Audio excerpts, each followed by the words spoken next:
sitting as independents reflect on the value that red Tories have contributed to the country in many ways in the past. I'd like to see a few more bold red Tories stand up against the current leadership of the Conservative Party. I would like to see. Resuming debate, reprise de débat, the honourable member for Hamilton East, Stony Creek.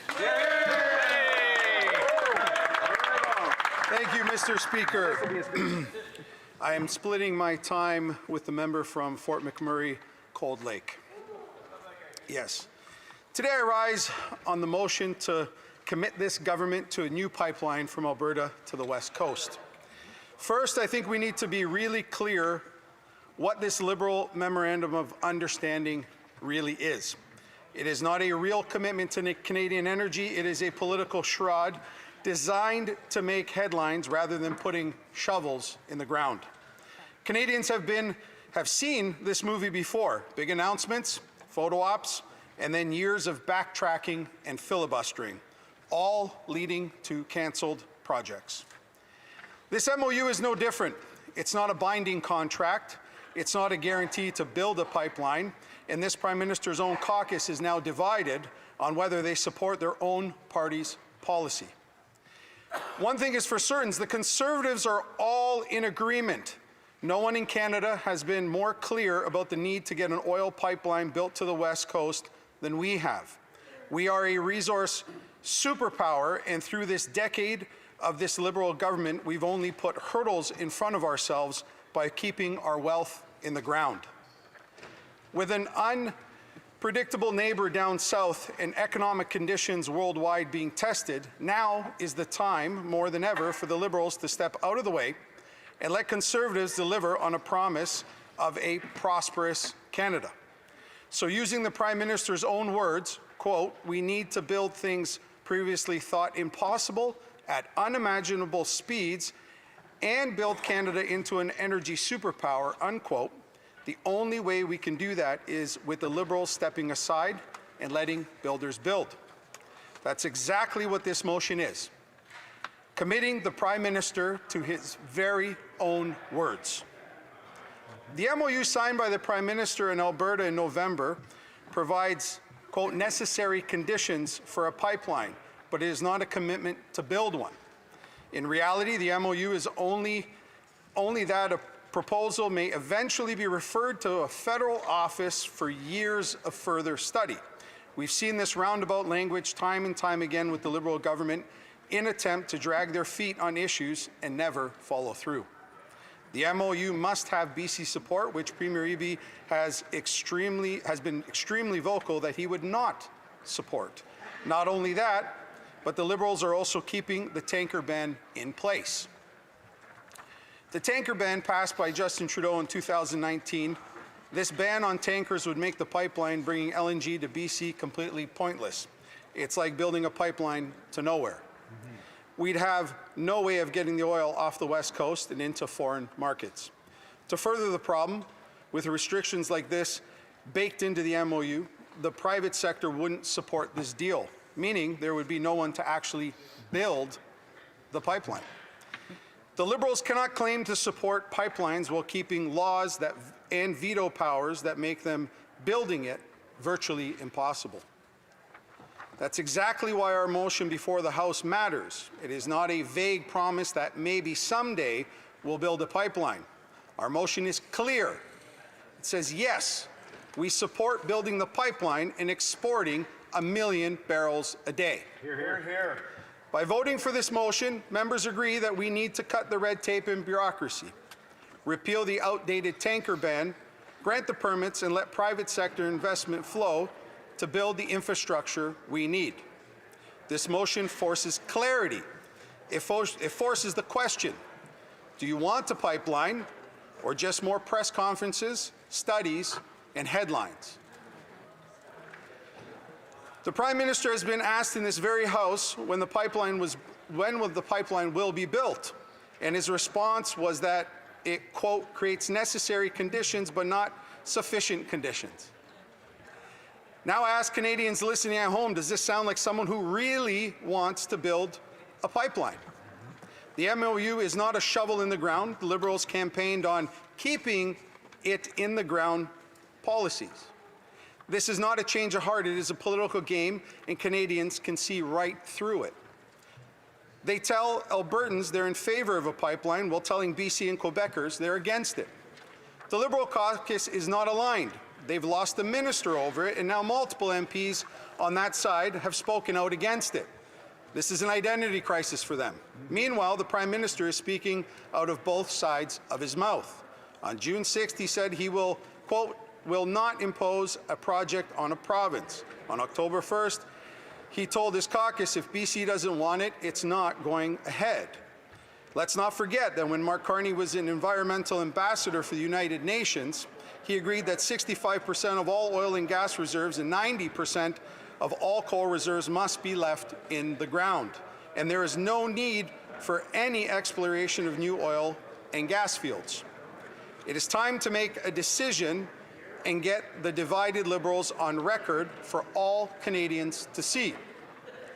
Shipping 1 million barrels a day of Alberta oil to Asia can have a transformative effect on our economy.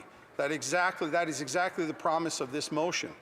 By unlocking access to global energy markets, we attract billions in private sector energy investment. That creates jobs, not just for oil and pipeline workers, but across sectors: manufacturing, fabrication, steel, transport, and infrastructure. It strengthens Canada's economy, sovereignty, reduces our independence on foreign energy, and gives Canadian workers more secure, well-paying jobs. It also helps stabilize incomes while lowering the cost of energy, food, and housing. This is a huge factor as many Canadians are struggling under the current cost of living. The new Nanos research poll shows 56% of Canadians support building a new pipeline and 55% are in favor of lifting the ban on tanker traffic to make it happen. A much overlooked benefit of building major infrastructure like a pipeline is that it gives a boost to the domestic steel markets and fabrication industries. Consider the steel industry in Hamilton, a cornerstone of Canadian manufacturing. A large pipeline project with its demand for steel, structural components, welding, and fabrication would generate increased demand for Canadian-produced steel. That means more orders, more stable demand, and more work for steel workers and fabricators in Hamilton and beyond. Supporting the motion isn't about just energy. It is about reinforcing Canadian manufacturing, protecting Canadian jobs, and giving Canadian steel a home market advantage against imported materials. This isn't just about a pipeline. It's about Canada's economic future. It's about creating jobs in Alberta, BC, Ontario, and of course, Hamilton. It's about factory floors, steel mills, transport depots, and shipping ports. It's about energy, sovereignty, national pride, and ensuring Canadian resources benefit Canadians first. The Liberal MOU is a promise of maybe someday, diluted by countless caveats and subject to vetoes. The Conservative motion before us is a clear statement of support for action, growth, and prosperity. We even have some breaking news. The Leader of the Opposition has amended the motion to include the Liberal concerns. Greenlighting carbon capture projects, engaging and consulting with Indigenous partners, and participating in a trilateral discussion with BC on the pipeline. There you go. To quote the Finance Minister, Mr. Speaker, today is a good day for Canadians.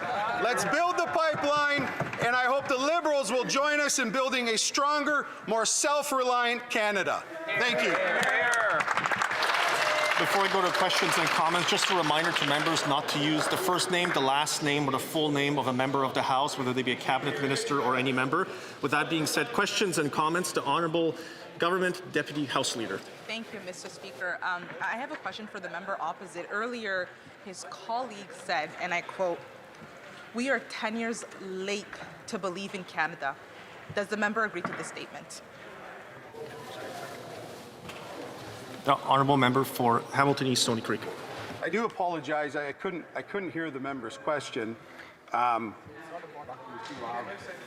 I'll let the member, I'll roll back the time, let the member ask again, because there is a lot of noise in the chamber, as usual, before question period. I'll let her ask it again and let the member respond. I appreciate you allowing me to ask this question again, Mr. Speaker. I had asked a member opposite to consider the comments of his colleague from earlier. He said, I quote, "We are 10 years late to believe in Canada." Does the member opposite agree to this statement? The Honourable Member for Hamilton East, Stony Creek. Thank you for that question, but I'd like to quote the Prime Minister again when he said that he agreed that 65% of all oil and gas reserves and 90% of coal reserves must be left in the ground. And there is no need for any exploration of new oil and gas fields. That is actually what's concerning. Canadians are seeing right through this pipeline MOU. They want a clear answer, and we've delivered one, and I hope they join us today in voting for Canada and what Canada wants and needs. Hear, hear. Questions and comments? Questions et commentaires. L'honorable The Honourable Member for Shefford. Thank you very much, Mr. Speaker. I'd like to thank my colleague for his speech. Today, we're talking about this motion about the MOU between Ottawa and Alberta for a new pipeline. But I'd like to discuss a common concern, namely the cost of living. I'm the critic for seniors, and we keep on talking about how they can't pay for their groceries and rent. But last week, there was a study that showed that in 2026, it'll cost at least $1,000 more for groceries. And one of the things they noted was because of climate change. What does my colleague think about the fact that we might need to take action on climate change to be able to keep grocery prices down? Honourable Member for Hamilton East, Stony Creek. Well, I'd like to thank the member for her question. I think she's touched on a point that the Liberals are facing a very big identity crisis. They don't know if they're for climate change or pulling oil out, or their caucus is completely divided on this issue. But to her question on economics, on unleashing Canada's economic future, this motion today will produce that. Like I said, it's a good day for Canadians. This is a day where they could vote, the Liberals and everybody in this House can vote to unleash Canada's energy sector and have good economic, prosperous times ahead. And I hope everybody here in the House votes with us today, because the people at home, Canadians, are counting on this House to unleash pipelines in oil and energy so we can become an energy superpower and rely on no one but Canada. Please vote with us. Questions and comments? Questions et commentaires. The Honourable Member for Windsor West. Mr. Speaker, there is a cost to our inaction. Based on the current state of affairs that we are facing, our reliance on just one buyer, who we have to sell at a discount, no less, we are losing billions in revenue, losing thousands of jobs in Saskatchewan, Alberta, Newfoundland, and across this country. We are losing influence on the world stage because other countries use energy as a diplomatic tool, while we are sitting on the sidelines. The question I have is, when they propose an MOU with no solid timelines, what hope is there for Canadians? The Honourable Member for Hamilton East, Stony Creek. That is a fantastic question by my colleague, and I've said this over and over again. The Liberals are only focused on headlines. This is an MOU that's going to kick the can down the line and hopefully get them into another election by saying they were pro-pipeline. Nothing in this MOU actually says that they're going to build one. But this motion today will accomplish that. So I hope that they will join us and vote for a pipeline that they've proposed. The leader of the Conservative Party has actually put in amendments that they wanted. And to my member's question, yes, this secures jobs in his riding, in my city of Hamilton. Steel, we need steel, and we have to be self-reliant. So again, I encourage and hope everyone in the House votes for this motion. It's what the Liberals want, but we, in this motion, will do it faster and will actually make a commitment to Canadians. Hear, hear. Hear, hear. There will be about 47 seconds left in the question and comments portion. After a question period, we'll now go to statements by members, déclaration de députés. The Honourable Member for West Vancouver, Sunshine Coast, Sea to Sky Country. Mr. Speaker, I rise today to recognize the Squamish Climate Action Network, or Squamish Can, on receiving the 2025 Edible Community Sustainability Award for outstanding leadership in community-driven climate action. And their impact is felt across the region. Their self-sustaining downtown school farm gives residents and students hand-on experience with regenerative agriculture, distributes fresh food throughout the community, and supplies healthy produce to local schools. Their edible school gardens and Indigenous plant garden, created in partnership with Squamish Nation elders, deepens ecological learning in the classroom and embeds cultural knowledge in the community. Through food security programs, waste reduction initiatives, community education, and strong policy leadership, Squamish Can is reshaping local food systems and strengthening the region's resilience. Mr. Speaker, I congratulate Executive Director Crystal Tenbrink and the entire Squamish Can team for this well-deserved honor and for their continued work to build a healthier, more sustainable future for our community. Wow, bravo. L'honorable. The Honourable Member for Portneuf-Jacques-Cartier. Thank you, Mr. Speaker. Today I'd like to pay tribute to the community organizations in Portneuf-Jacques-Cartier and to the men and women who keep them running day after day. Whether it's food aid, family support, culture, sports, self-help, or assistance for the most vulnerable, your work is essential to the vitality and solidarity of our communities. Behind every organization, there are often always the same people, those who give their time, energy, and heart with tremendous generosity. Our organizations are quite simply vital. They break down isolation and make a real difference in people's lives. I'd like to take this opportunity to appeal to the next generation. Volunteering is first and foremost about doing good for others, but it's also about enriching yourself as a person, making friends, and giving meaning to your commitment. To all of you, I want to say thank you. You are indispensable. Merry Christmas and a happy 2026 filled with health, solidarity, and hope. The Honourable Member for Humber River Black Creek. Thank you, Mr. Speaker. The Great Lakes and the St. Lawrence Basin are home to 98% of Ontarians and more than 90% of Quebecois. It is a critical part of a highly integrated economy valued at over $10 trillion and extremely important to all of us. Yesterday evening, a coalition of groups dedicated to fostering a prosperous and resilient Great Lakes and St. Lawrence ecosystem welcomed parliamentarians, staff, and officials to a reception to learn more about this precious resource shared by both Canadians and Americans. Representatives from the Great Lakes Fishery Commission, Pollution Probe, Aqua Action, and many other groups were on hand to answer many questions. It was also an opportunity to celebrate the historic and continued investment made by the Government of Canada to protect and restore the basin and to further encourage this important work. Thank you, Mr. Speaker. The Honourable Member for Calgary Signal Hill. Thank you, Mr. Speaker. Teachers can be the most important person in the life of a student, encouraging, guiding, inspiring, providing strength, support, caring, and love. Richard William Stark was such a teacher. A university basketball player and later a professional engineer, Dick Stark became a teacher in the 1970s. As a coach, particularly basketball, and a teacher of science and math at Luther College High School in Regina, Saskatchewan, Dick Stark had an enormous impact on thousands of young people over 3 decades. If you needed help or support, Coach Stark was there. He was patient and kind and possessed a great compassion and energy. He challenged his students to become better members of society and positive examples to others. Dick Stark inspired many, including me. Dick Stark died on October 10th, 2025. Rest in peace, Coach Stark.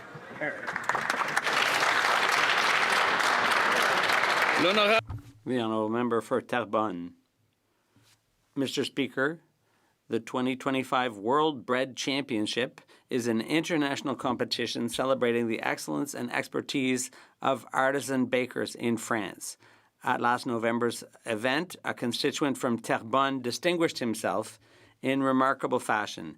Damien Agliata, a baker at La Chope à Pain in Terrebonne, won 3rd place in the world and was awarded the prize for Best Brioche, proudly representing Canada among 14 participating countries. At this prestigious event, Mr. Agliata was accompanied by the owner of La Chape-Papin, Guillaume Roy, as well as 3 technical advisors, his father, Laurent Aliata, from La Chape-Papin, Philippe Bretignière, baking instructor, and Roch Desjardins, pastry instructor and team leader.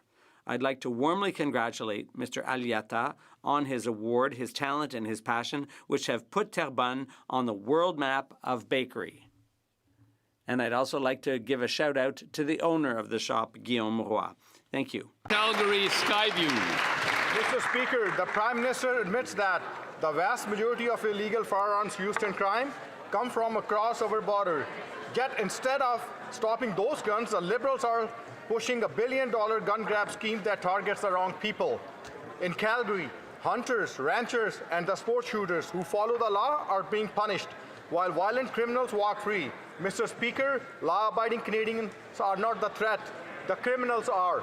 While our city faces rising gun violence, the Liberals refuse to fix the border disorder. That lets in nearly all illegal guns. Gun crime is up 130% because of their catch and release bail system in Bill C-75 and reduced penalties for gun offenses in Bill C-5. The buyback won't stop criminals or smuggling. It only targets responsible citizens. Conservatives will protect lawful gun owners, crack down on violent offenders, and keep Calgary families safe. The honourable member for Sydney Glace Bay.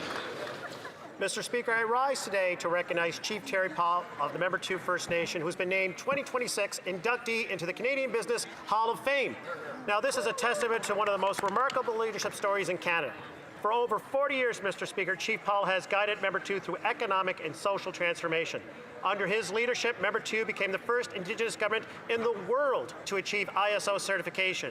Also, Mr. Speaker, employment has climbed to nearly 80%, graduations rates are approaching 90%, and the community continues to grow and evolve, strengthening its economy, Mr. Speaker, and expanding its opportunities.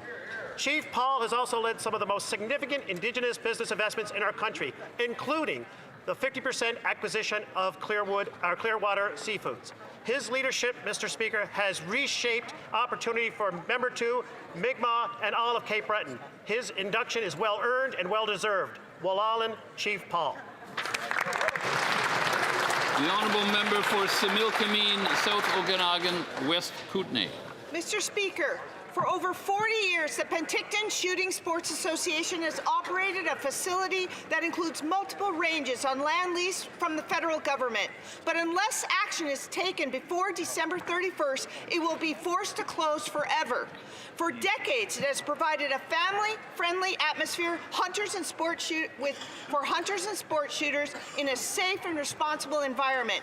The range has provided an essential local training resource for RCMP and CBSA, and even National Police Force. President Brian Sauvé said today in the Public Safety Committee that RCMP need more training facilities like this one. MPs at that same committee unanimously passed a motion to support the extension of the club's lease, and over 10,000 Canadians signed a petition. I call on the Minister for Agriculture to renew the lease of the Penticton Shooting Sports Association. The honourable member for Saint Jean. Mr. Speaker, today I'd like to pay tribute to someone with a remarkable professional career.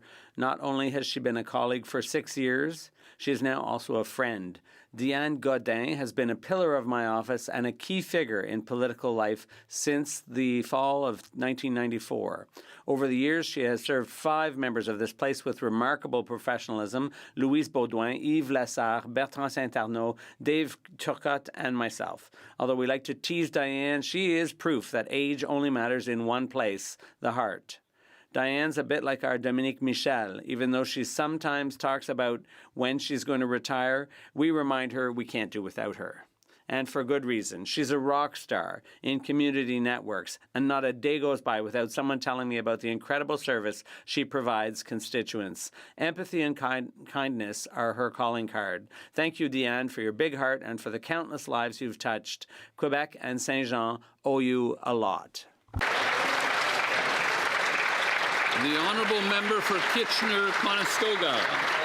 Speaker, today I rise to honour Adolf Hafmann of Wellesley Township, who passed away this fall at the age of 95. Adolf's life was a story of resilience and of service. Born in Poland, he fled with his family during the Second World War, immigrating to Canada with just 15 cents in his pocket.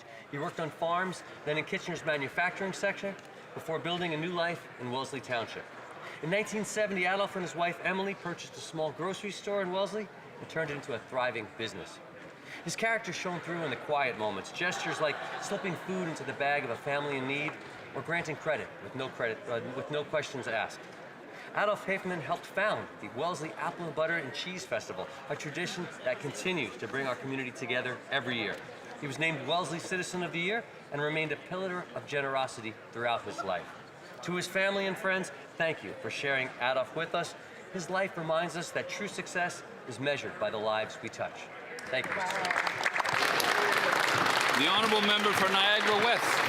Mr. Speaker, it really does pay to be Brookfield under this government. Just last month, Canadians were told we're sending $528 million of our money to the European Space Agency. That's great news for European jobs, and an even bigger coincidence for Brookfield, because it just happens to own 50% of a campus in the UK that's home to a major ESA faculty.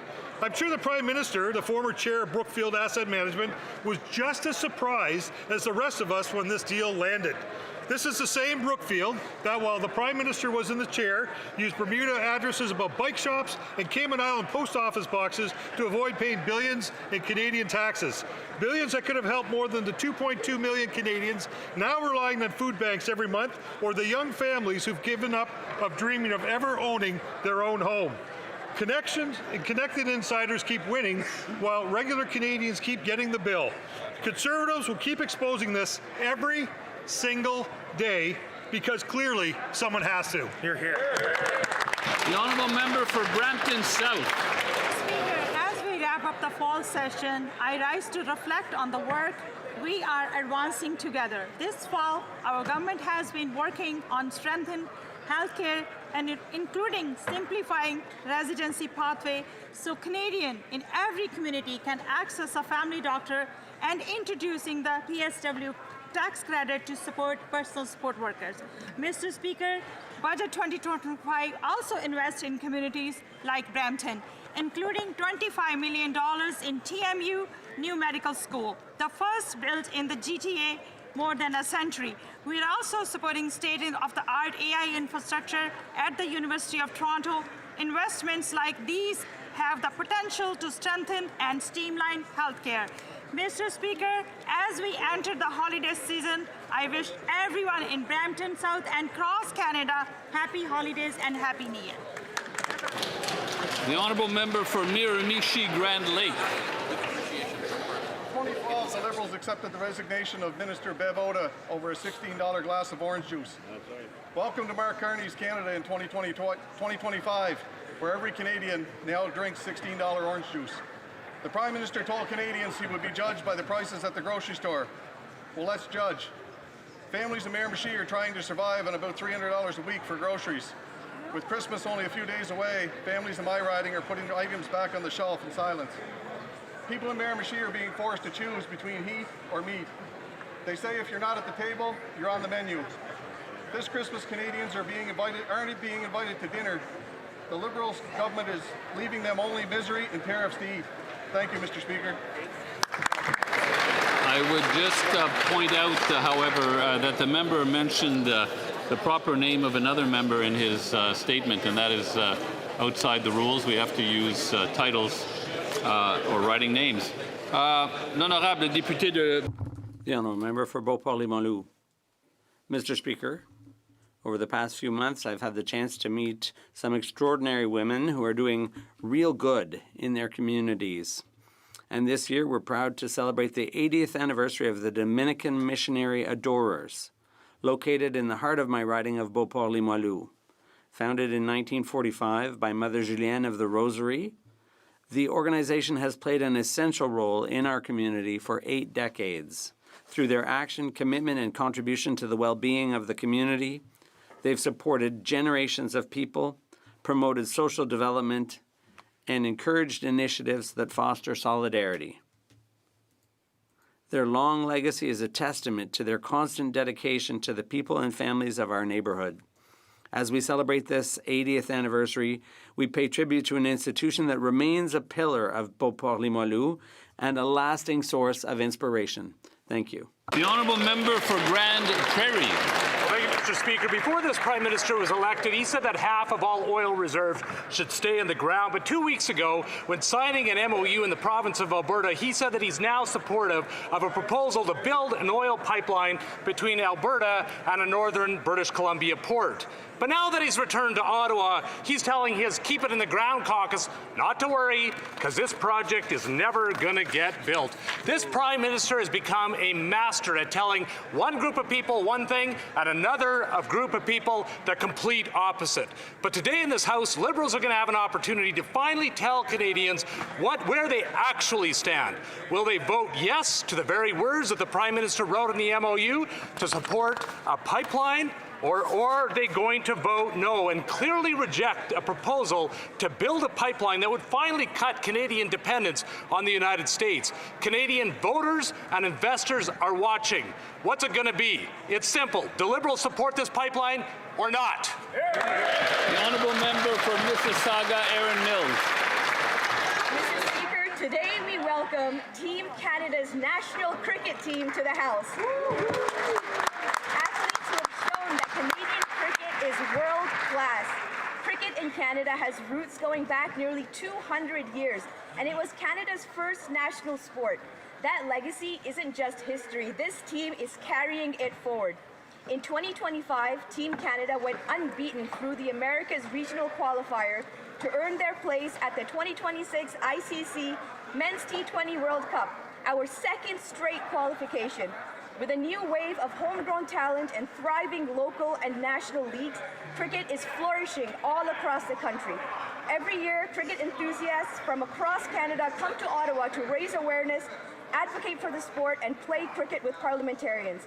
Team Canada is proving that Canadian cricket is stepping onto the world stage with ambition and a future that Canadians can cheer for. Thank you, Mr. Speaker. Bravo.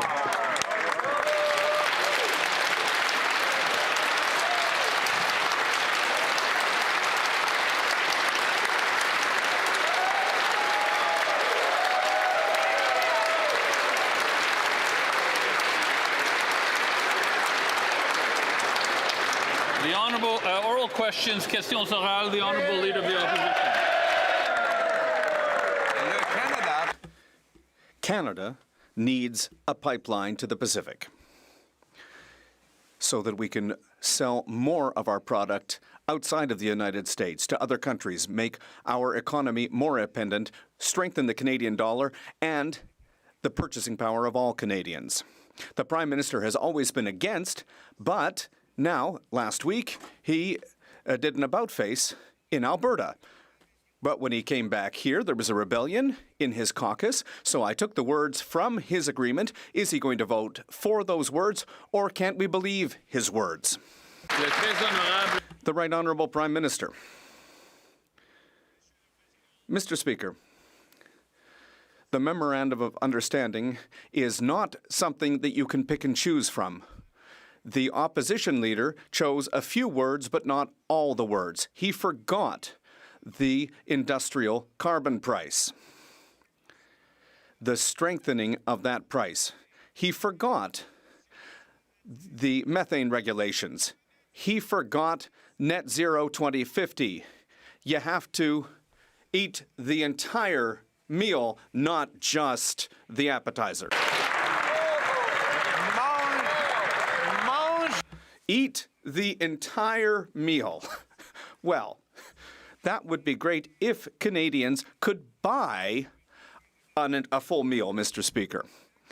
But he's talking about a carbon tax that continues to apply on equipment for farmers, on fertilizer, on those who deliver foods to our stores. And it's causing food inflation to the point that it now is going to cost $17,000 to feed a family of four for a year. Why not get rid of these taxes on groceries so that Canadians can feed their families? The Right Honourable Prime Minister. Mr. Speaker, there is no carbon tax on Canadian farms, which have emissions below 50 kilotons. The impact of the industrial carbon tax on the price of food in Canada, according to the Climate Institute, is about zero. The Honourable Leader of the Opposition. Mr. Speaker, Canada needs a pipeline to the Pacific to sell $30 billion of our energy overseas, outside of the U.S. market, making us more independent, self-reliant, our dollar, and therefore Canadians' purchasing power stronger.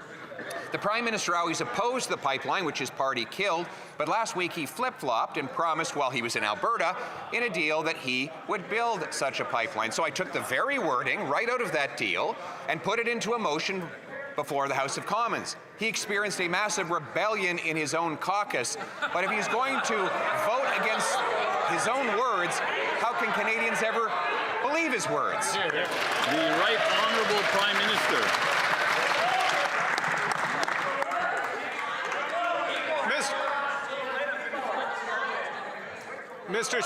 Mr. Speaker, as the Canadian national cricket team knows, you've got to play the whole T20.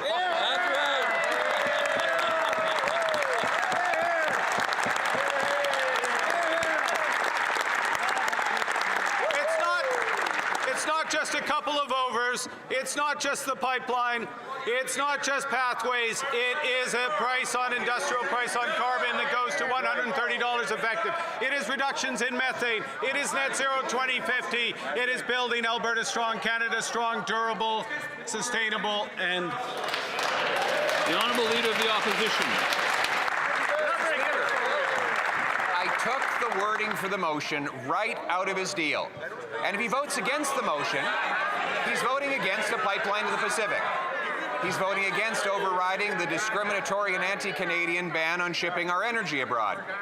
He's voting against consultation with the First Nations people and the British Columbia government, and he's even voting against his own beloved carbon capture and storage, all of which I took word for word right out of his own deal. So if the Prime Minister is only in favor of a pipeline when he's in Alberta, but against when he's in BC and Ottawa, how can Canadians even keep track of where he stands on anything? The Right Honourable Prime Minister. Mr. Speaker, I would like to welcome the fact that to my hearing, for the first time ever in this House, the Leader of the Opposition has acknowledged the constitutional right of Indigenous people to full, free, and fair. For the first time, he's ever acknowledged the role of the provinces in this pipeline. But he hasn't acknowledged yet the need for an industrial carbon price or the reduction in methane, two things that the Premier of Alberta acknowledged, signed wholeheartedly as part of a complete meal. The Honourable Leader of the Opposition. Mr. Speaker, not only do we acknowledge the obligation to consult with our First Peoples, we put that right in the motion. It's there. It's right there. It's right there, Mark. It is. We put it right there so that he could vote for the words that he put in the agreement. But let's be honest, he never planned to honor the agreement. He whispered quietly to the Keep It in the Ground Liberal caucus, don't worry, there will never be a pipeline. We'll delay it until after the election, and then, God forbid, if we win, he says he would kill it altogether. Why can't he say one thing to all Canadians and champion the pipeline with us today? The Right Honourable Prime Minister. Mr. Speaker, the MOU between the Government of Canada and the Province of Alberta is about a pipeline. It is about carbon capture and storage. It is about interties with the clean electricity grid of British Columbia. It's about artificial intelligence data centers. It is about an industrial carbon price that works. It is about methane regulations that get methane down 75% so that we can have the lowest emission, low risk, lowest cost oil in the world and build this country. The Leader of the Opposition. We put the interties proposal right in the motion, right out of his deal. We put the carbon capture right in the motion, right out of his deal. We put the pipeline and the overriding of the oil shipping ban right in the motion. It came right out of the deal that he signed. So now it's clear that the only thing he really cares about is that it doesn't include an industrial carbon tax that will drive jobs out, drive grocery prices up. Why is it that he wants a carbon tax without a pipeline when what we really need is a pipeline without a carbon tax? The Right Honourable Prime Minister. Mr. Speaker, the grand reveal has been made. Mr. Speaker, I'm not a lifelong member of this House, so I don't know all the rules, but I don't think there's a limit on the size of motions. And in fact, since the MOU is already translated, I think it would be very easy to take the entire MOU in both official languages and propose them if the members opposite would support everything that the Premier of Alberta has done. That's a very good question. The honourable member. The honourable member for Belleuil-Chambly. Mr. Speaker, we read this morning a letter from the former Minister of the Environment and former Minister of Heritage, and apparently he's not very happy, but still a member of the Liberal caucus, and he has described the setbacks and the problems with the agreement between the Prime Minister of Canada and the Premier of Alberta. What I need to know from the Prime Minister is he going to choose the environment and his own caucus, or is he going to choose the investors in the oil companies? The Right Honourable Prime Minister. Mr. Speaker, the government has chosen Canadians, the future of all Canadians. That means good jobs. That means a sustainable, prosperous economy with major investments in every form of energy and with a future for Quebec that is clean and prosperous. The honourable member for Belleuil-Chambly. The Prime Minister's words are more cute than they are specific. Moving on to the religious exemption, does the Prime Minister agree with his Justice Minister? Or is he not in agreement with his Minister of Justice? Does he agree with the Justice Minister who seems to agree with the Bloc? So what I'd like to know is what is his position, and I think people have a right to understand his personal position. Does the Prime Minister, is he ready to respect religious minorities, or is he going to respect all Quebecers? The Right Honourable Prime Minister. Mr. Speaker, Bill C-9, which the member across the way is talking about, it's a bill that is there to protect religions. It's to protect temples, synagogues, churches, mosques. And I know that members of the Justice Committee are currently discussing changes, possible amendments to that law. The honourable member for Belleuil-Chambly. So among the religions to be protected, is there Adil Sharkawi, Mr. Speaker? Mr. Speaker, we've learned that somebody who's close to the Prime Minister and who's close to the Liberal Party of Canada, we believe that it's just like in the Trudeau era, we've understood that this person has spoken out in favor of the discount drivers, the drivers who are dangerous on our roads. I'd like to ask the Prime Minister, is he going to serve the Friends of the Liberal Party, or is he going to serve Canadians and their safety? The Right Honourable Prime Minister. Mr. Speaker, unacceptable words are always unacceptable, and that's clear. That's absolutely clear. We are working and always working to protect truckers. We are always working to protect rights, and that is why the government is tightening the rules for truckers. The Honourable Leader of the Opposition. Mr. Speaker, speaking of trucks, they take steel. Unlike what the Prime Minister said when he asked a reporter whether he or anybody uses steel anymore in Canada. You know, farm equipment takes steel as well. And farming takes fertilizer. All of these things are taxed by the industrial carbon tax. Sorry I have to give this elementary lesson in the supply chain to the Prime Minister, but it is a reality. And with this tax, food prices have gone up so that Canadians now have to spend $17,000 a year on groceries. Before Christmas, will he get rid of that tax, or will he be the Grinch of the grocery store? The Honourable Government House Leader. Mr. Speaker, for a fleeting moment there, I thought we were going to get another lecture on wood. And we were all bracing ourselves over here for another one of those Leader of the Opposition lectures on wood. I do take his point on steel.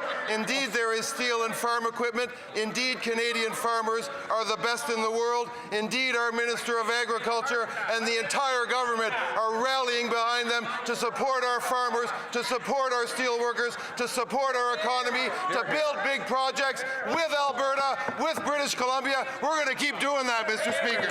The Honourable Leader of the Opposition. Yet the Prime Minister is afraid to stand up and debate grocery prices. He says he knows so much about inflation. Well, he's certainly caused a lot in his life, Mr. Speaker. Then he should be able to stand up and defend the very industrial carbon tax that he says is even more important than a pipeline from Alberta. An industrial carbon tax on farm equipment, fertilizer, food processors, at a time when Canadians are paying twice what they were a decade ago for groceries. At Christmas time, will he do the right thing, get rid of this tax so Canadians can eat? The Honourable Minister of the Environment and Climate Change. Mr. Speaker, let me make it really simple for the member opposite. The industrial... We have to be able to hear the Minister. The Honourable Minister from the top, please. From the top. Thank you, Mr. Speaker. Apparently I need to repeat it again and again, so let me do that. To make it simple for the member opposite, the industrial carbon price does not increase the cost of food. It does not apply to farms. But more than that, if we're going to look at that food price report that he is referring to, perhaps he wants to refer to the other parts of it, which is climate change and weather events have become a growing concern for agricultural producers, and increasingly severe and unpredictable weather events are disrupting agricultural production, creating supply challenges that continue to influence food prices across Canada. They should get on board to fight climate change. The Honourable Leader of the Opposition. Mr. Speaker, no matter how high they raise the taxes, they're not going to change the weather, Mr. Speaker. And the Prime Minister should be willing to stand up before Christmas and look the seniors in the eye who can't afford to feed themselves, the single mothers who can't afford to feed their children and buy Christmas gifts this winter, while he not only does an industrial carbon taxes on farmers and fertilizer, but a food packaging tax, which will increase grocery prices by $1 billion across the land. So will the Prime Minister live up to his promise to be judged by the prices of the grocery store and get rid of those hidden Liberal taxes on food? The Honourable Minister of Jobs and Family. The Leader of the Opposition has said he doesn't want to do anything about climate change. He wants to talk about imaginary taxes. But when we want to do things for Canadians that are really struggling, as he points out, like, by the way, index in Canada child benefit to inflation, ensure that we have a strong school nutrition program, sign agreements on childcare that are saving families in Ontario $10,400 a year on average, Mr. Speaker, they vote against those supports. So which is it? They don't want to fight climate change. They don't want to stand up for Canadians. What are they doing here? The Honourable Leader of the Opposition. Stand up for Canadians. The Prime Minister won't even stand up in the House of Commons and answer a question about groceries. She calls, a moment ago, he was bragging about his industrial carbon tax. And now his minister says it's imaginary. So apparently the Prime Minister is imagining things again, Mr. Speaker. How can Canadians keep straight his story on grocery prices when one day he promises to be judged by the price of food, the next day he says we need more of a tax on food, and his own minister says it's all in his head. The Honourable Minister of Jobs and Family. Actually, Mr. Speaker, what I said was it's all in that member's head, that there are no taxes on food, there are no taxes on farms. But rather than look for solutions, Mr. Speaker, they just throw roadblocks in the way of every single Canadian who knows that they need supports in difficult times. And by the way, Mr. Speaker, what Canadians are counting on is a government that will stand with them, that will make sure that when they don't have access to dental care, they can get their teeth fixed, that as a senior ages, their income will be geared to inflation, Mr. Speaker, that the Canada Child Benefit will keep up with the cost of living. And you know what, Mr. Speaker? Time and time again. The Honourable Leader of the Opposition.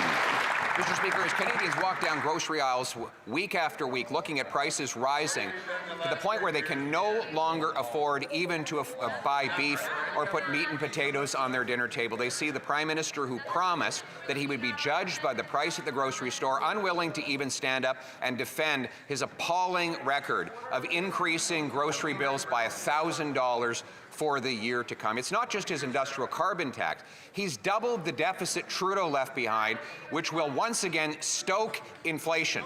Why is he forcing Canadians to feed his morbidly obese deficit rather than feeding their families? The Honourable Secretary of State for Financial Institutions. Mr. Speaker, while that Conservative leader continues to spin the same old rhetoric, we've been focused on cutting taxes for 22 million Canadians. We cut the tax for first-time homebuyers. We continue to lean in on affordability, school food programs, automatic federal benefits, the list goes on and on. Mr. Speaker, we are laser focused on this side on affordability. That Conservative leader and his party continues to spin the same old tired rhetoric time and time again. Thank you, Mr. Speaker. Honourable Leader of the Opposition. Well, I'm glad that member got that off his chest, but the reality is that the question was for the Prime Minister. He's the one who promised to spend less, and yet he doubled the deficit that Justin Trudeau left behind. His deficit is $16 billion bigger than he promised. He's added about $90 billion of net new spending, most of it on governmental operations. And all of this will contribute to the inflation Canadians are paying at the grocery store. So why won't he stand up and take account for the food price inflation he's caused while Canadians struggle to put Christmas dinner on the table? The Honourable Minister of Natural Resources. Mr. Speaker, newsflash, we're in a trade war. We need to work together. The government of Alberta supports this MOU in its entirety. The citizens of Alberta gave our Prime Minister 2 standing ovations in Calgary for this MOU. The only people who are divided on this are the Conservatives. They should get on board and build Canada.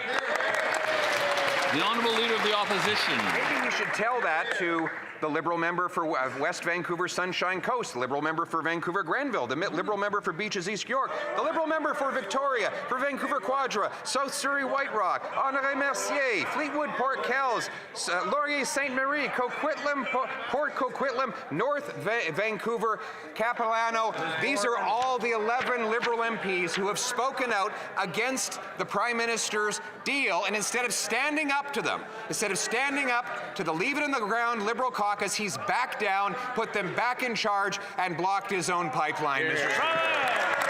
The Honourable Government House Leader.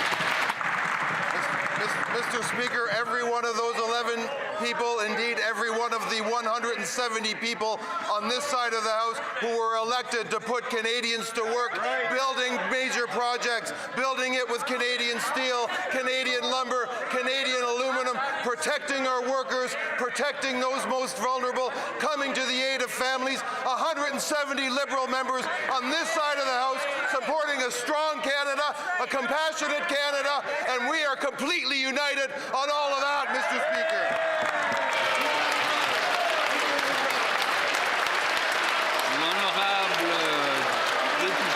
The Honourable Member for Pierre Boucher, Les Patriotes Verchères. Mr. Speaker, we wondered why the Liberals... The Honourable Member can start from the top. We don't hear very well. So he can go ahead. Mr. Speaker, we were wondering why the Liberals are protecting low-cost drivers by shifting their responsibilities to the provinces. Well, imagine this. One of the Prime Minister's closest organizers, Tej Dulat, works for the companies that hire these drivers. At the Prime Minister's swearing-in ceremony, this generous Liberal donor was even seated right next to him. No risk of confusing him with a lobbyist because he's not even listed in the lobbying registry. He's using his privileged relationship with the Prime Minister to defend discount drivers, even if it means putting lives at risk. Is that why the Liberals aren't doing anything on this file? The Honourable Minister of Transport. Mr. Speaker, it's this Prime Minister who has called on the CRA to crack down on these discount drivers. It's this Prime Minister who's ordered more inspections to make sure that the Canadian Labour Code is being respected. It's this Prime Minister who's making sure that trucking companies, legitimate trucking companies, can operate in Canada. And that's been recognized in a meeting that I had this morning with who? The Quebec Association of Truckers, who've congratulated the government for everything that has been done by this government. The Honourable Member for Pierre Boucher, Les Patriotes Verchères. Thank you, Mr. Speaker. The Quebec Truckers Association also says that there's a lot of things the government can still do to fix this file. When it comes to discount drivers, the Liberals once again appear to be protecting the interests of their friends. Unless it's the interests of their own pockets. Because in addition to the Prime Minister's organizer, who's lobbying unofficially, the Liberals have received $85,000 in donations from people linked to discount drivers. It's extremely worrying to see their inaction when road accidents have gone up by 35% in Quebec in just 1 year. If road safety is really a priority for the Liberals, how is it that the Bloc's 10 requests have not been applied?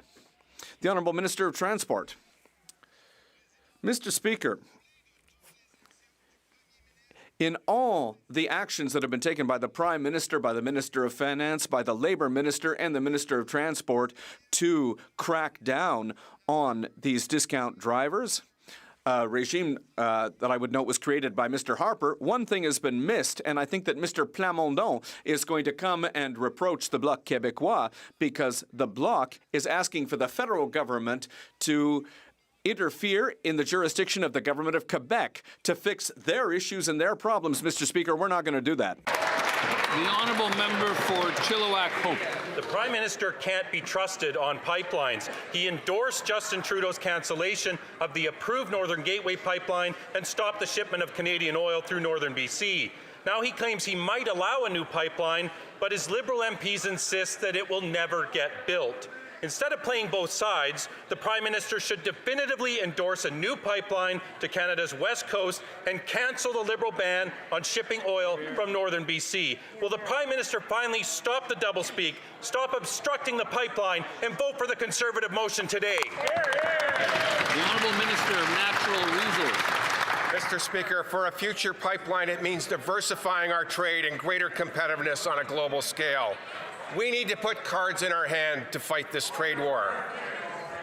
But there are things we need to do to get there. Things like in the Memorandum of Understanding that we can get united behind, like the carbon price. The Conservative motion conveniently ignores strengthening industrial carbon pricing. The Leader opposes something that the Premier of Alberta agrees with. We support the entire MOU. We hope they will. The Honourable Member for Chilliwack Hope. Mr. Speaker, we'll take no lessons from a minister who conducts Indigenous consultations over Zoom. And we absolutely will oppose a carbon tax in all of its forms, Mr. Speaker. This Prime Minister has said that he has told his Keep It in the Ground caucus that the pipeline will never happen, while he promises Albertans that it might. So today, he can finally come clean with Canadians and provide crystal clear clarity. He can support our motion, which is based on his MOU, vote to cancel his tanker ban, and greenlight a new pipeline. So why doesn't he get out of the way, stop obstructing the pipeline, and vote for our Conservative motion? The Honourable Parliamentary Secretary. Mr. Speaker, what you're hearing from member opposite is exactly the problem with this MOU. It discounts several things. One, that in a federation, we work together. We work with provinces, we work with Indigenous communities to make things happen. Getting out of the way is only a strategy if you want to get nothing done. The way to get things done is to work together. And for every single member from British Columbia on the other side of the House, I ask, how can they support a motion that ignores British Columbia and British Columbians completely? They should be ashamed of themselves.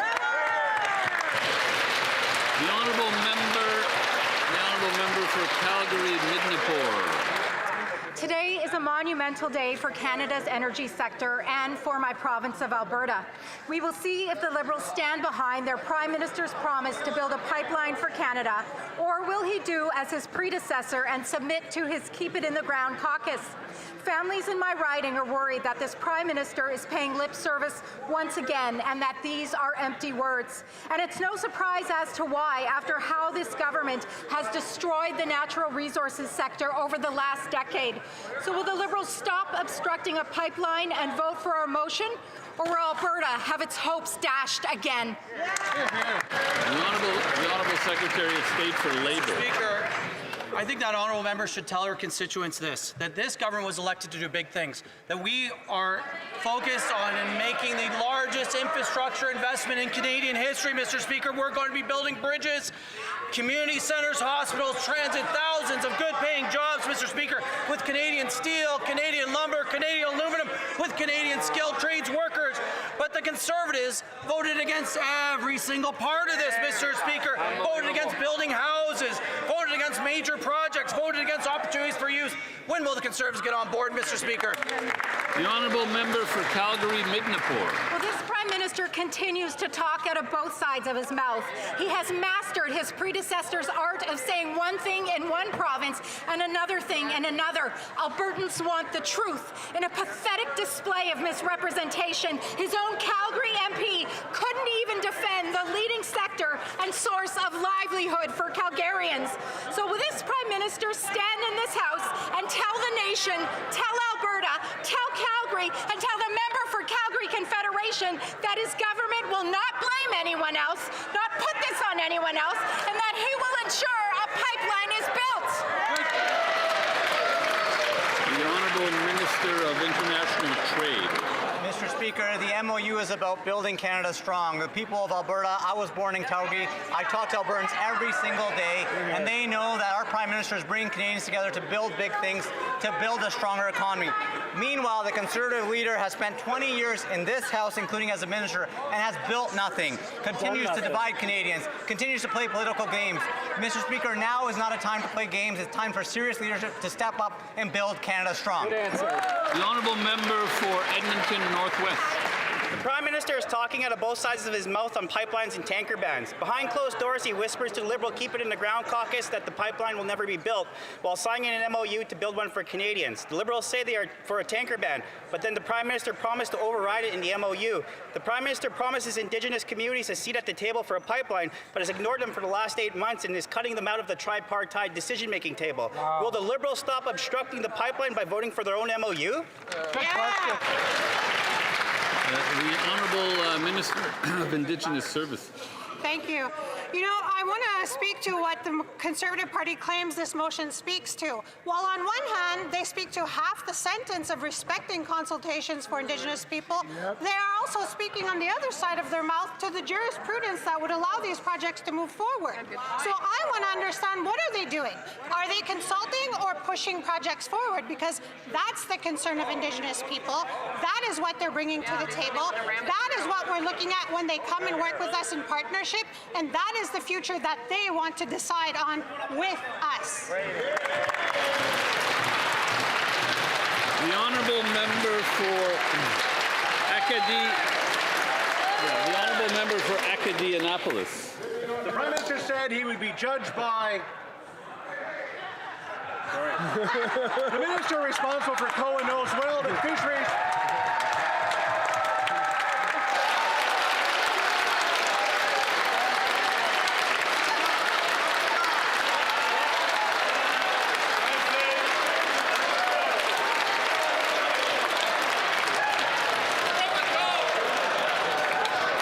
I was afraid this would happen. Not from the top, but he may continue. Mr. Speaker, the Minister responsible for COA knows well that fisheries, forestry and agriculture remain at the heart of Nova Scotia's economy. When the Atlantic Economic Panel was announced 2 weeks ago, were representatives from these sectors included? And could the Minister tell us how he plans to ensure that these important industries will have a way to contribute to the panel's work? Great question.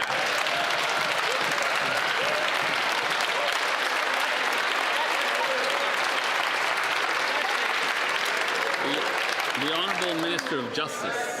Mr. Speaker, I want to thank the Conservative Shadow Minister for Economic Development in Atlantic Canada for being finally permitted to ask a question about Nova Scotia in the House of Commons. Mr. Speaker, it speaks volumes about the Conservative Party that since he has joined the government, they are yet to actually replace him and go without a voice from Atlantic Canada representing the economic interests of Atlantic Canada. Yes, we rely on these traditional industries that he cited in his question, but we've appointed a private sector-led panel of business leaders to shoot the path forward on energy, on defense, on clean tech to ensure we have good paying jobs. The honourable member for Thornhill. I think it's safe to say, after all of that, the Prime Minister regrets telling Canadians that he's going to be judged by the prices at the grocery store. That's right. Because these prices are skyrocketing and it's only getting worse. Now, 1 in 10 people in Toronto are using a food bank, and even full-time job holders have to use one too. Instead of getting full carts at the grocery store, Canadians get to watch trending TikTok videos about making what they're calling poverty meals. That's out of ramen and hot dogs. So can the Prime Minister seriously say, with a straight face, that this is the standard that he wants Canadians to live under? The Honourable Secretary of State for Children and Youth. Thank you, Mr. Speaker. While the Prime Minister is delivering for Canadians, let's take a moment to reflect on the hypocrisy of the members opposite in this House. They voted against meals for children at school. They voted against $800 worth of savings for families through the school food program. They voted against dental care for seniors and for children. And they voted against saving parents thousands of dollars on childcare. If the members opposite want to talk about judgment, Mr. Speaker, they should start by looking at their own record. Thank you, Mr. Speaker. The Honourable Member for Thornhill.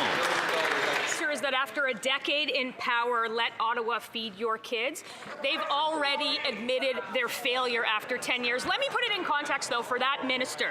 The number of people using a food bank in Toronto alone could fill the Rogers Centre 8 times every single month. And with the average grocery bill set to rise by $1,000 next year, the government's $11 a year tax cut to those who need it most isn't going to cut it. So no, we will not vote for it. Instead of giving crumbs back to Canadians, why don't they cut the taxes off of food and let Canadians have a meal at home? The Honourable Secretary of State. Mr. Speaker, for starters, there is no tax on food. That's right. We can start there. Canadian families with children under 6 are receiving up to $8,000 a year tax-free per child. This is a program that is tagged to inflation to meet and keep up with the cost of living. Members opposite, year after year, vote against investments like the Canada Child Benefit. It is shameful. Thank you, Mr. Speaker. The Honourable Member for Lethbridge. Canadians aren't asking for more government programs. They're just asking for the dignity and respect of being able to provide for themselves and their families. Right now, Canadians are struggling more than ever to be able to afford things. And in my riding, I just received a phone call from an elderly gentleman who shared with me that he's now down to 1 meal per day. And he's desperate, and he's without hope. And he's looking at this government and he's saying that they've abandoned him. And so he's looking for an answer. Will the Liberals simply repeat their tired talking points about big government programs and the food school program, or will they actually provide a real solution to Canadians? The Honourable Minister of Jobs and Families. Well, if you listen to the Conservatives over there, Mr. Speaker, there is no solution. The solution is sink or swim. If you can't afford to feed your family, oh well, too bad. The state's not there to take care of you. But here in Canada, we we've always believed in taking care of each other. It's why we're known for our universal health care system around the world. And Mr. Speaker, we've built on that. We make sure that we take care of people who need food. We make sure that families who need extra help get the Canada Child Benefit. We make sure that if you're working poor, you get a working income tax benefit. Because why, Mr. Speaker? We believe that Canada is stronger when it includes all of us. The honourable member for Lethbridge. Again, Canadians are not asking for more government programs or to be spoken to in the manner that that minister just did. They are simply asking to be respected and empowered to be able to provide for themselves. And one of the best ways that this government can do that is by taking unnecessary taxes off of food. According to the latest report, food prices next year are going to go up by about $1,000 more per family. $1,000. There's a woman in my riding who recently reached out to me as she has 4 kids and she relies on the food bank. She feels desperate and without hope. She just wants the dignity of being able to provide for her kids. Well, the Liberals here. The Honourable Minister of Environment and Climate Change. Speaker, I think that you've heard it from this side, and we will keep on saying it. We are there to support Canadians, and you hear about the many programs that they voted against that we are putting in place to support Canadians. But if we're going to rely on that food report, also should look at what it said about, for example, the price of beef, which says nearly a decade of drought in the leading beef-producing area of Canada has resulted in the smallest number of cattle since the late 1980s. Reduced supply and consistent demand creates upward pressure. The cost of food is going up because of climate change. There is no tax on food, but we will be there to provide the programs to help Canadians. The Honourable Member for York Durham. Here's a resident they're not supporting, Mr. Speaker. He wrote to me and said, quote, "I have lived in the same neighborhood for more than a decade, and almost every essential cost of living has increased dramatically." He had the receipts for his groceries from $200 a month to $600 a month. And what did the Prime Minister say? We should judge him by the price of groceries at the store. Well, that's some judgment, Mr. Speaker, some failure. And next year will get worse. Canadians will pay $1,000 or more, according to the Food Price Report. Given those struggles, will the Prime Minister end his inflationary spending, scrap the carbon tax, and get rid of the new fuel tax? The Honourable Parliamentary Secretary to the Minister of Finance. Mr. Speaker, it's almost the holidays. Goodwill to all. The opposition leader says, nah, let's circle back next year after my leadership review. Meanwhile, hardworking Canadians wait for a well-earned tax break. They wait for a $50,000 first-time homebuyer's tax cut. Children wait for healthy meals at school. Families and seniors wait for affordable housing. And in addition to that, that member won't even stand up in this House and support the healthcare infrastructure fund that would build a hospital in Durham region that's badly needed for families. He should be ashamed of himself. The Honourable Member for Mégantic, l'Érable, L'Aude-Binière. The Prime Minister sat just across the way, made it a personal issue. He told Canadians that he wanted to be judged on the price of groceries. Irrespective of the excuses the Liberals keep repeating in the House today, it was the Prime Minister himself who decided what he wanted to be judged on. Well, not only has he failed miserably to bring prices down, but the bill will increase by another $1,000 next year. Why has the Prime Minister duped Canadians who are increasingly lining up at food banks because of his inflationary spending? The Honourable Minister for Government Transformation. Thank you, Mr. Speaker. It's rather unfortunate to spend so much energy to be elected, only just to harp on the same thing over and over again, speaking points from their leader to answer. It's even sadder to see that they vote against the childcare benefits, against the school food program that is saving $800 for the most vulnerable families. They voted against affordable housing, Mr. Speaker. They voted against the dental care system. When he talks about inflationary spending, I would like him to tell us what he even means by that. The Honourable Member for Mégantic-l'Érable, L'Aude-Binière. Consultants, bureaucracy, all of that. No Liberals has stood up to defend the Prime Minister who said to Canadians, "You will judge me on the price of groceries." That is what he said. 36% of Quebecers face food insecurity, 3 million visits per month to food banks in Quebec. The Prime Minister's wealthy friends are certainly not affected by the reality of families skipping meals. They have enough money, they eat their fills. He promised to lower food prices. He misled Canadians. Will he stop his inflationary spending so that families can finally eat their fill, Mr. Speaker? The Honourable Minister. In the previous answer, Mr. Speaker, I listed everything against which they voted that supports people in his riding, Quebecers and Canadians from coast to coast to coast. We were elected to give opportunities to all Canadians and to all Quebecers, and that's what we're doing. 54,000 jobs created in November, 67,000 in October, 60,000 created in September. Unemployment is going down, inflation is going down, Mr. Speaker, because on this side of the House, we are building the strongest G7 economy. The Honourable Member for Chicoutimi-Le-Fjord.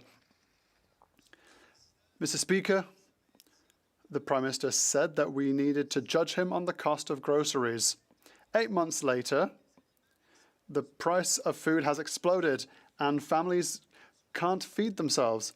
The 2026 report forecasts a worsening situation in Saguenay. 70 organizations that offer food assistance confirm that requests have gone up faster than what is available. When will the Prime Minister end his inflationary spending so that Canadians can eat their fill? The Honourable Leader of the Government in the House. Mr. Speaker, I would like to recognize how good my colleagues' local teams are, hockey-wise, but what he doesn't recognize is that no one in the Saguenay is saying, take these programs away. Remove the school food program, we don't like it. Remove support for organizations, we don't like it. Remove support for volunteers, we hate that. Remove the housing benefits. No one is saying that in the Saguenay, Mr. Speaker. The member should vote with us to keep these supports for the people of the Saguenay and elsewhere in our country. The Honourable Member for Chicoutimi-Le-Fjord. Mr. Speaker, the Liberals need to stop burying their heads in the sand, and they need to be aware of what is actually happening on the ground. The majority of requests now come from families where both parents work. We're no longer talking about single parents, and that's alarming. The Canadian Food Report predicts an additional $1,000 per year per family for food, one of the largest increases ever seen in our history. When will the government allow Canadians to finally feed themselves with dignity? The Honourable Leader of the Government in the House of Commons. Mr. Speaker, my colleague, the Minister for Public Services and Procurement, asked a very pertinent question earlier. What is an inflationary expenditure at the end of the day? Month after month, day after day, week after week, in these halls, we're asking, is it supporting aluminium workers? Is it helping kids eat at school? Is it helping people with their dental care? Is that inflationary spending? Is it health transfers to province? What is an inflationary spending? After all of these months, could we finally get a definition of an inflationary spending? The Honourable Member for Winnipeg South Centre. Mr. Speaker, in my father's dying days, he mustered the courage to stand in this chamber to fight for the passage of his private member's bill that set out a vision for the prairie provinces to continue playing their prominent role in our federation. That vision was realized with the passage of the Green Prairie Economy Act, which received royal assent shortly after his passing on December 12, 2022. Can the minister responsible for prairies share how the newly announced Prairie Partnership Initiative enhances this vision and establishes new opportunities for growth across Alberta, Saskatchewan, and Manitoba? Thank you.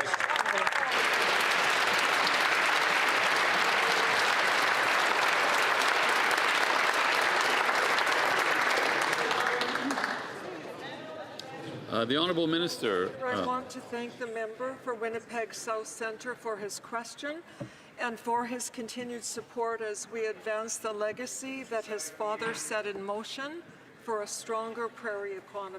Hear, hear.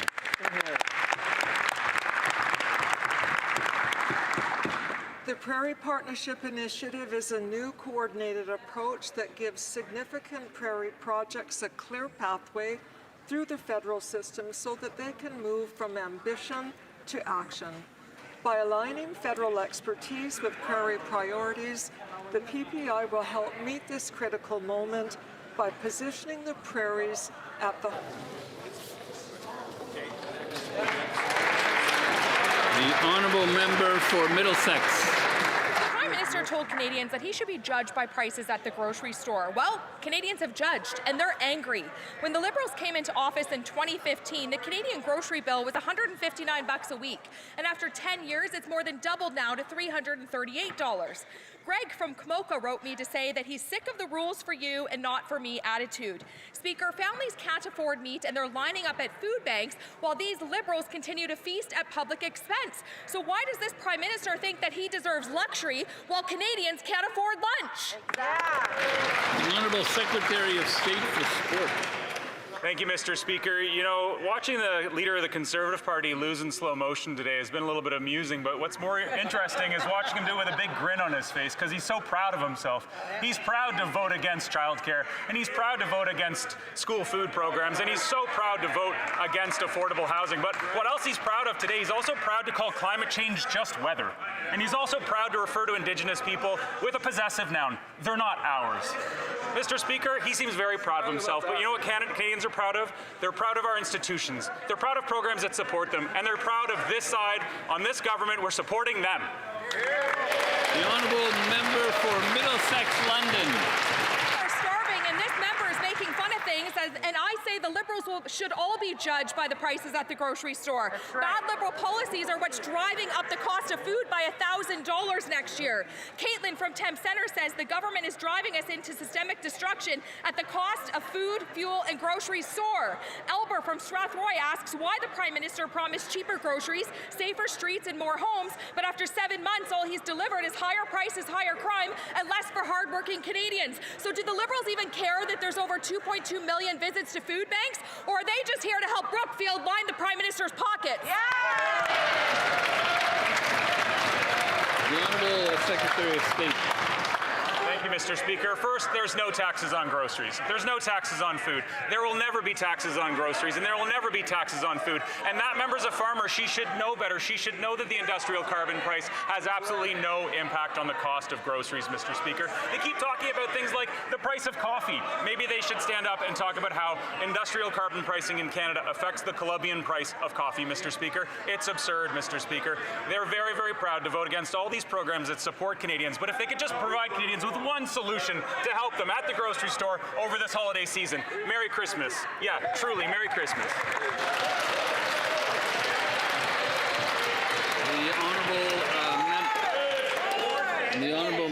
The Honourable Member for Saskatoon South. Well, thank you, Mr. Speaker. The Prime Minister told Canadians he should be judged by prices at the grocery store. Guess what, Mr. Speaker? I have a better idea. Come to my food bank. 23,000 visits a month at the Saskatoon Food Bank. And better yet, we have a resurgence of scurvy in northern Saskatchewan. The Canadian Food Price Report confirms additional $1,000 will be needed next year to feed a family of 4. So is the Prime Minister ready to remove the industrial carbon?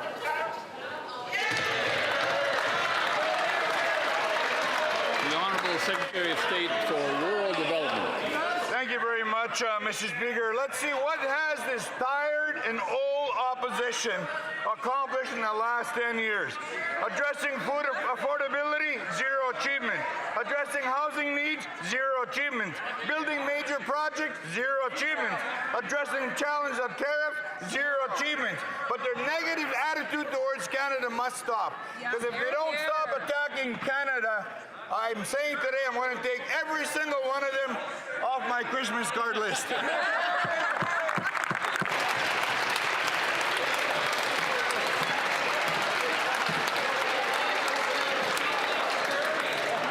The honourable member for Surrey Newton. Mr. Speaker, last week the President of the Treasury Board held and hosted a co-summit on reduction of the red tape, bringing together the leaders from across the country.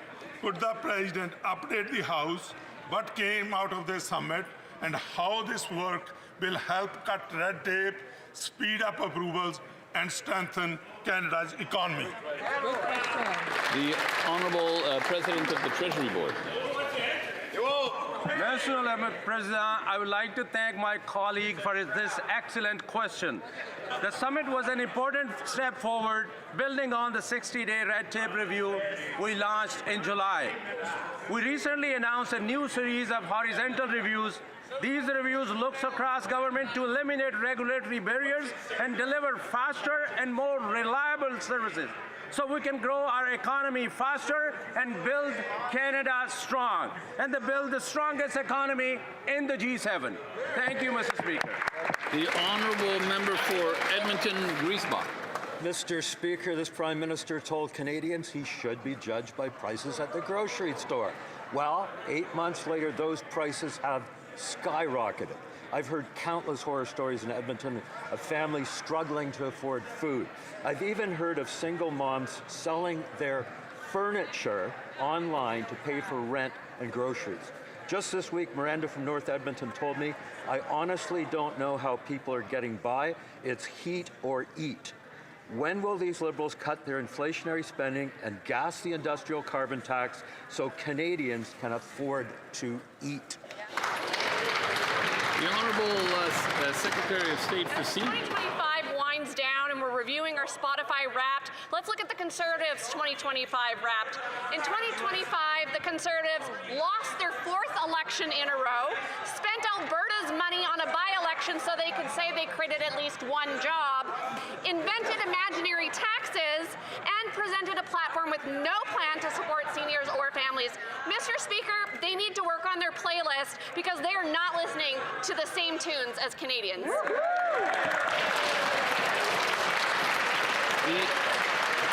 The honourable member for Vancouver Kingsway. The former Liberal Environment Minister says this government approved a bitumen pipeline that abandons Canada's climate goals and risks BC's coast. In this House, the Prime Minister said British Columbia and impacted First Nations must agree to this project.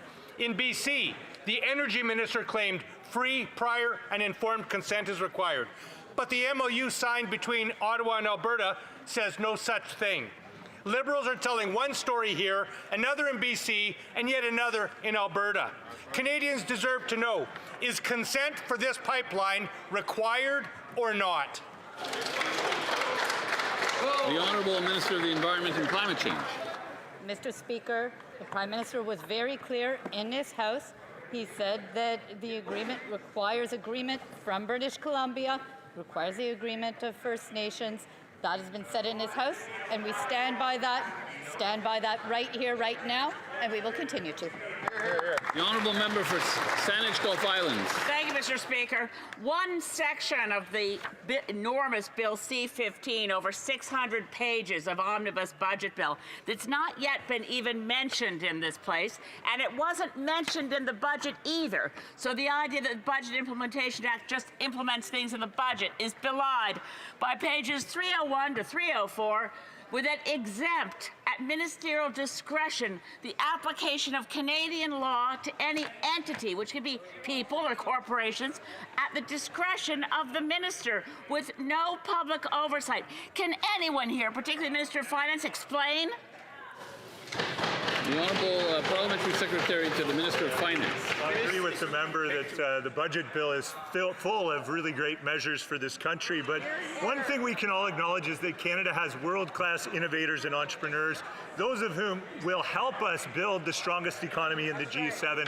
As part of that process, we're reducing red tape to broaden the use of something called regulatory sandboxes to help foster and spur research and development and innovation. We'll do this in a responsible way, in a forward-looking way, and in a temporary way. These will be authorizations that are limited, but these will help us keep up with the speed of innovation in this country. Thank you.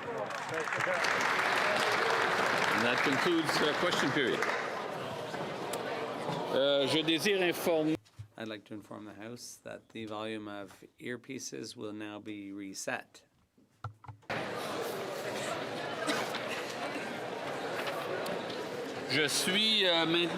I am now prepared to rule sur le rappel au règlement on the point of order raised. Well, we're going to wait a few moments so that we can get the volume down to a level that will allow for people to hear.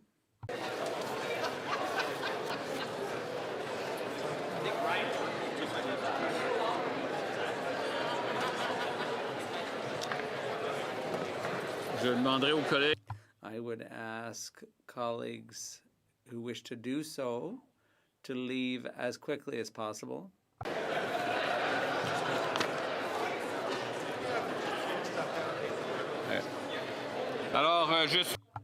I am now prepared to rule on the point of order raised on December 4th, 2025 by the member for Saint Jean concerning the relevance of answers during oral questions. In her point of order, the member for Saint Jean argued that some recent answers from the government were not only off topic, but completely unrelated to the business of Parliament. She asked the chair to clarify whether, like questions, the answers given during question period should also pertain to the business of the House. The member for Mégantic-L'Érable-Lotbinière raised a related point about the questions from the member for Charlesbourg-Haute-Saint-Charles during a previous sitting that the chair had interrupted before he could finish asking them. I will address these 2 points in turn. Regarding the answers provided by the government, House of Commons Procedure and Practice, 4th edition, states in section 11.12, and I quote, "The Speaker ensures that replies adhere to the standards of order, decorum, and parliamentary language, but is not responsible for the quality or content of replies to questions." End of quote. It isn't, and it never has been, up to the chair to determine whether an answer is appropriate.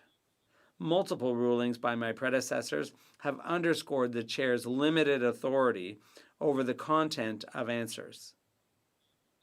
In a decision delivered by one of them, the member for Regina Capel, on January 28th, 2014, which appears on page 2204 of the debates, he said the following: "Successive speakers in our House have maintained our tradition of not intervening in respect of answers to questions, and I do not intend to change that."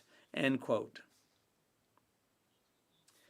With respect to the slightly different concern raised by the member for Mégantic-L'Érable-Lotbinière about questions, House of Commons Procedure and Practice, 4th edition, in section 11.7, states clearly that questions should be, and I quote, "within the administrative responsibility of the government or of the individual minister addressed."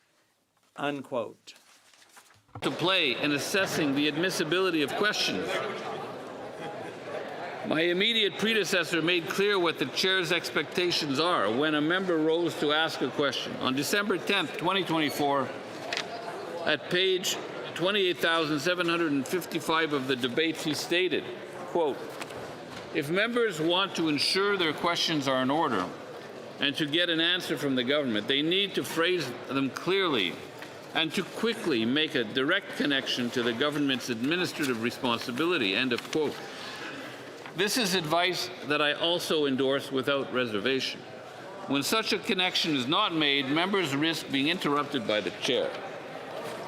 De manière générale, d'ici à ce que la Chambre modifie ses pratiques relatives à la... More generally, until the House changes its practices regarding the admissibility of both questions and answers during oral questions, the powers of the chair to address their content will remain unchanged. Cela dit, la prise... That said, the chair understands some of the dissatisfaction expressed by the member for Saint-Jean. The chair is in full agreement with an assertion made by my predecessor from Regina Capel in the decision referenced earlier, and I quote, "The onus is on all members to raise the quality of both questions and answers." Unquote.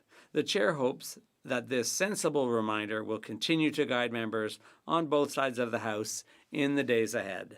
I thank all members for their attention. Orders of the day. Orders of the day. Ordre du jour. Ordre émanant du gouvernement. Government orders. Resuming debate on the opposition motion on pipeline construction. In the name of Mr. Opal. Cold Lake. For generations, Fort McMurray Cold Lake and its oil industry offered a beacon of hope to countless people from across Canada and around the world to work hard and make a great life. My family has called Fort McMurray home for over 50 years.